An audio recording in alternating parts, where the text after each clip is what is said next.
Bonjour à tous et bienvenue donc sur cette deuxième partie de présentation sur les produits GravTech Neo. Et aujourd'hui nous aborderons plus en détail la technologie GravTech. Je me représente au cas où, Dr Camille Pierre, chef de produit implantologie et chirurgie chez TBR. Donc on va commencer par introduire le substitut osseux. À quoi ça sert un substitut osseux? C'est pour favoriser la reconstruction osseuse. Et comment? L'idée est d'implanter un matériau qui est capable de se dissoudre tout en aidant la reconstruction du nouvel os. L'idée est donc d'utiliser un matériau semblable à l'os, que ce soit d'un point de vue chimique ou d'un point de vue structurel. Pour introduire cela, nous allons voir qu'est-ce que l'os. Donc d'un point de vue plutôt macro, comme on peut le voir, l'os surtout spongieux et poreux. De plus, en passant brièvement, l'os cortical, l'os spongieux est composé d'ostéons, les lamelles osseuses et bien sûr des vaisseaux sanguins. Et ces lamelles osseuses, elles, sont constituées de fibres de collagène et de cristaux d'apatite. Et cette fibre de collagène est elle-même composée de fibrilles de collagène. Donc ce qu'il faut retenir, c'est que l'os est un matériau composite qui se compose donc d'une phase organique, le collagène, et d'une phase minérale, l'apatite. L'apatite fait partie de la famille des phosphates de calcium, et c'est l'information qu'il faut retenir ici. Et la deuxième information qu'il faut retenir, c'est ce que j'ai dit préalablement, l'os est une structure poreuse. Donc l'os est une structure poreuse composée d'apatite ou d'hydroxyapatite. D'après la littérature, maintenant, on sait que ce n'est pas une vraie hydroxyapatite, mais plutôt une apatite d'un point de vue physico-chimique. L'idée du substitut osseux, c'est donc d'apporter une source de calcium et de phosphate sur la zone à réparer pour aider l'os à se reconstruire. Donc là, on arrive sur le côté de la chimie. L'autre idée, c'est de mimer la structure de l'os, son architecture, afin que cela serve d'échafaudage à la reconstruction de l'os.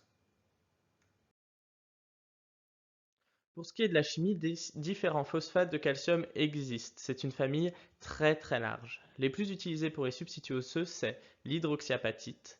Pourquoi? Parce qu'il a été connu il y a de cela de nombreuses années comme le constituant de l'os. Le problème, c'est qu'on s'est rendu compte avec les moyens de caractérisation de plus en plus poussés, de plus en plus précis, que ce n'était pas vraiment de l'hydroxyapatite et que lorsqu'on implantait l'hydroxyapatite dans l'os, la dissolution était trop lente, ce qui menait à une faible bioactivité. On a donc essayé d'utiliser le bêta-TCP. Pourquoi? Parce que ce phosphate de calcium était plus réactif que l'hydroxyapatite, plus soluble. Le problème, c'est que sa dissolution était trop rapide. Il y avait donc un manque de stabilité mécanique pour favoriser et pour soutenir la reconstruction osseuse.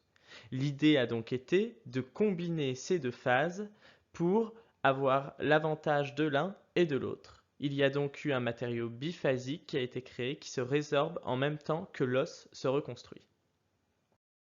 Donc pour ce mélange biphasique hydroxyapatite bêta-TCP, que nous dit la littérature? Une première publication nous informe et nous confirme le fait que le mélange hydroxyapatite bêta-TCP est un compromis optimal pour apporter la bioactivité souhaitée. En effet, l'hydroxyapatite est là pour apporter la stabilité à long terme car elle se résorbe beaucoup plus lentement, alors que le bêta-TCP, qui lui se résorbe beaucoup plus facilement, beaucoup plus rapidement, va apporter cette bioactivité. Aussi, l'hydroxyapatite et le bêta-TCP pourraient être sous différents ratios, 40-60, 20-80, etc. Et une publication de l'équipe du Dr Shaw montre in vitro que le ratio, le mélange hydroxyapatite bêta-TCP en proportion 60-40 est optimal car in vitro, donc il induit la formation d'apatite par rapport à de l'hydroxyapatite pure ou alors un mélange en proportion 40-60. Et in vivo, comme on peut le voir sur ces images, il n'y a pas de reconstruction osseuse lorsqu'il y a des grains d'hydroxyapatite pure qui sont implantés, alors que dans le cas de droite, le mélange hydroxyapatite bêta-TCP, on peut voir des sillons rouges entre les particules qui correspondent à l'os néoformé. Au point de vue de la chimie, on peut donc conclure que le mélange hydroxyapatite bêta-TCP est idéal et que le ratio 60-40 est optimal. Et cela, cette chimie correspond à la chimie du Graphtec Neo qui est donc un mélange hydroxyapatite bêta-TCP en proportion 60-40. Le deuxième point dont je vous ai parlé, c'est l'architecture. En effet, nous avons besoin de la porosité. D'une part, celle-ci permet de contrôler la dissolution du matériau, parce que c'est elle qui va permettre plus ou moins de laisser entrer les fluides biologiques, et va également favoriser le contact entre le biomatériau et les cellules osseuses, qui vont permettre donc la reconstruction de l'os. Pour ce qui est du Graphtec, on note une porosité de 70%, également une macroporosité, c'est-à-dire une porosité de grosse taille, supérieure à 100 microns. Cette porosité va permettre l'infiltration des fluides biologiques et donc la colonisation des cellules osseuses, comme je le disais auparavant. Il y a également une microporosité, plus petite, inférieure à 10 microns, qui, elle, est le siège de dissolution du Graphtec et donc le lieu de recristallisation sous forme de cristaux osseux. Aussi, une caractéristique importante, c'est que tous les pores sont interconnectés. Si on imagine une éponge, il faut imaginer que le pore à l'extrémité de l'éponge est connecté par des canaux au pore à l'intérieur de l'éponge. Et tout ça crée une surface d'échange très importante entre notre substitut osseux et le sang, les fluides biologiques et donc les cellules osseuses. Comme vous pouvez le voir ici, plus simplement, on compare une image MEB de l'os naturel et du Graphtec Neo et on peut voir donc qu'il y a une similarité au niveau de l'architecture et donc de la porosité entre l'os et le Graphtec Neo. Certaines publications montrent que l'ostéoconduction est directement reliée à la porosité. En effet, la microporosité favorise les propriétés ostéogéniques et ostéoinductives du Graphtec et cette double porosité, comme on en a parlé, micro et macro, est essentielle car c'est elle qui va permettre l'équilibre cinétique, c'est-à-dire l'équilibre entre la vitesse de croissance osseuse qui va venir s'infiltrer dans le biomatériau et la vitesse de dissolution du substitut osseux. De plus, la double porosité, comme elle est dite, est très importante et elle est observée pour le Graphtec contrairement à d'autres substituts commerciaux. Ça, c'est ce que nous dit une publication qui compare différents substituts osseux. Pour résumer un petit peu, l'architecture du Graphtec, elle est semblable à celle de l'os. Elle a une porosité de 70% associant une double porosité qui est macro et micro, c'est-à-dire de deux tailles différentes. Les pores sont interconnectés et donc cela crée une surface d'échange avec les fluides biologiques très importante. Si on rassemble la chimie et l'architecture, on arrive à la bioactivité. Ici, 3 publications différentes ont été sélectionnées pour montrer la bioactivité du substitut osseux.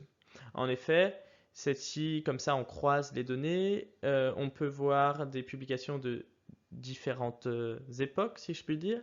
Et donc, on peut voir sur celle du milieu, par exemple, le Graphtec, le substitut osseux, qui est en noir, et l'os néoformé en rouge. On peut bien voir qu'à l'extrémité du substitut osseux, on a de l'os qui est néoformé et à l'intérieur du substitut osseux également, ce qui prouve bien que les pores sont interconnectés car les fluides biologiques doivent aller à l'intérieur du Graphtec pour pouvoir former à nouveau de l'os. Donc ces publications prouvent bien la bioactivité du Graphtec. Ici, une publication à application dentaire a été sélectionnée. C'est un suivi clinique de 8 ans d'une greffe de sinus avec donc des granules de phosphate de calcium biphasiques micro et macroporeux, c'est-à-dire le Graphtec. L'idée ici est d'augmenter la hauteur osseuse en faisant une greffe et les résultats principaux sont résumés ici. On passe d'un os d'une hauteur moyenne de 3,5 mm à une hauteur de 17 mm, comme on peut le voir sur le graphique de la slide. Après 6 à 8 mois, la croissance osseuse est suffisante pour supporter des implants dentaires. Ce qui a été étudié par la suite, c'est la résorption ou non de l'os. Et on peut voir qu'après 1 an, ou après même 7 ou 8 ans, l'os formé est toujours préservé, qu'il a l'apparence d'un os physiologique et que les pertes de hauteur sont négligeables et non significatives, comme on peut le voir sur le graphique en fonction des écarts-types. Donc la greffe de sinus faite avec le GraphTech est un moyen sûr et un support efficace pour une implantation dentaire. Cette publication en est ici la preuve. Pour ce qui est de la bioactivité, nous avons pu voir que l'os remplit peu à peu les pores du GraphTech, donc se reconstruit peu à peu alors que le GraphTech lui se dissout, et c'est un support efficace pour une implantation dentaire. Et enfin, son utilisation est sûre étant donné que c'est un biomatériau synthétique. Je vous remercie d'avoir suivi cette présentation et si vous avez des questions, vous avez mon contact sur cette slide. Surtout, n'hésitez pas. Bonne fin de journée et à bientôt.